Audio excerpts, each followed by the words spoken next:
Under a gray sky threatening a storm, Don Arturo and Dona Elena, two elderly souls with trembling hands and tired hearts, listened in silence as their own children, Lucia, Mateo, and Carlos, demanded that they leave the family home because they were in the way. Those words stabbed their hearts like cold knives, and although the wind began dragging fine rain across the porch, none of the three showed an ounce of compassion. Lucia was the first to shout that they could no longer afford their parents' medicine. Mateo added that they needed the bedroom to turn it into a modern studio, and Carlos, the coldest, insisted that it was better for them to go to a nursing home because the house was no longer theirs, forgetting that those same parents had worked their entire lives so their children would never lack anything. And so, under the sudden downpour that began to fall mercilessly, the two elderly parents held hands and walked slowly toward the street, as if each raindrop were an unanswered question, while their children closed the door without looking back. With soaked clothes and chilled skin, Don Arturo tried to stay composed so Elena wouldn't break down, even though his heart was shattering inside. He carried a secret he had kept for years, a millionaire inheritance he had never revealed to anyone, not even his children, because he had wanted them to grow up knowing the value of work and not easy riches. But now, as they moved through the storm, he wondered whether he had made a terrible mistake. Elena, suffocating from the cold, asked in a weak voice where they were going, but Arturo replied only that they would find shelter in the old country house, the small forgotten home he had kept hidden for decades, not out of greed, but because it was the last corner of his youth. They walked a long time under the rain, supporting each other, remembering when their family was united, when their children ran through the garden laughing, never imagining those same children would one day cast them out into darkness. Meanwhile, inside the house, the three siblings argued about how to redecorate the rooms now freed, unaware of what their parents were suffering outside. When Arturo and Elena finally reached the abandoned country house, he pushed the door, which creaked as if complaining about so much neglect. Though the inside smelled of dampness, dust, and old furniture, it felt warmer than the home where their children had turned their backs on them. With effort, they lit a small fireplace and sat together, still trembling, but grateful to be side by side.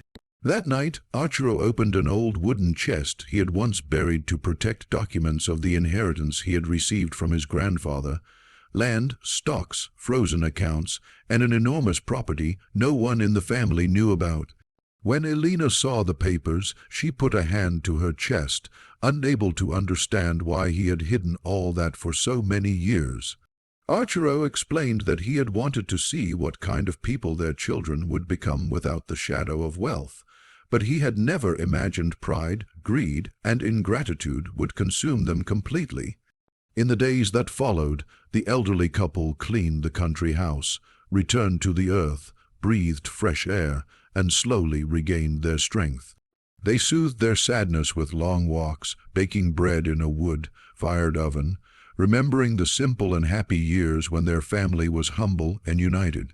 But soon, news of their absence spread through town. Some neighbors said Arturo and Elena were now living alone. Others whispered that their children had thrown them out.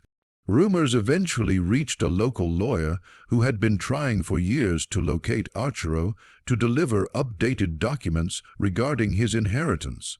When the lawyer found them at the country house, he explained that the inherited lands were now worth even more due to the construction of a new industrial complex, and that certain papers needed their signatures to activate the millionaire accounts. Arturo and Elena listened in silence, unable to believe that after such a hard life, their fortune had multiplied just when they had received the least support from those they loved most. Meanwhile, Lucia, Mateo, and Carlos began to worry when their parents didn't return. The neighbors told them the elderly couple had been seen walking in the storm, looking lost, and that no one knew where they were. But their concern wasn't born from love. It came from fear of being judged and from losing the pension their parents received each month. It took them several days to find the country house, and when they finally arrived, they saw the lawyer's truck parked outside. As they approached, they heard words like millions, properties, signature, and potential heirs, and a chill ran through them. At that moment, Archero stepped into the doorway and looked at them, not with hatred, but with a deep sadness that made his children tremble. Elena stood behind him, holding his hand with dignity. Seeing their parents standing strong, clean, and accompanied by a lawyer, the siblings realized they were about to lose something huge. They quickly pretended to be remorseful, shedding empty tears and begging for forgiveness again and again, but their voices sounded hollow, rehearsed. Archero listened silently, but did not forget how they had thrown him out into the rain without a blanket, without a gesture of love. He asked them to sit, and for the first time in many years he spoke firmly. He told them he and Elena did not deserve humiliation, that money should never have destroyed their family bond, and that if they truly cared about their parents, their remorse would have appeared long before hearing the word millions. Lucia tried to argue, Matteo invented excuses, and Carlos blamed economic pressure, but Archero raised his hand to silence them. He explained that the inheritance would not go to them.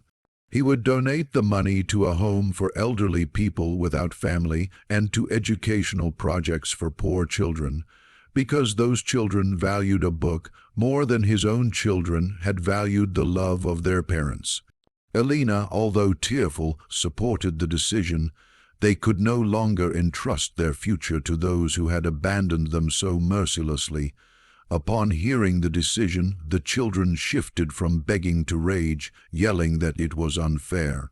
But Archero closed the door calmly, as someone who closes a painful chapter of life. Over time, the country house transformed into a warm and peaceful home. The elderly couple lived surrounded by nature, visited by volunteers and children from the town who treated them with genuine affection, not out of interest. Archero used the inheritance to build a community center where abandoned seniors found dignity and companionship. And every time he saw one of them smile, he felt he had made the right choice. Years later, as he and Elena sat by the fireplace, holding hands like that first stormy night, they understood that although life had taken away the love of their children, it had given them something far more valuable, a new family made of people who knew how to love without expecting anything in return, and a peace that money could never buy.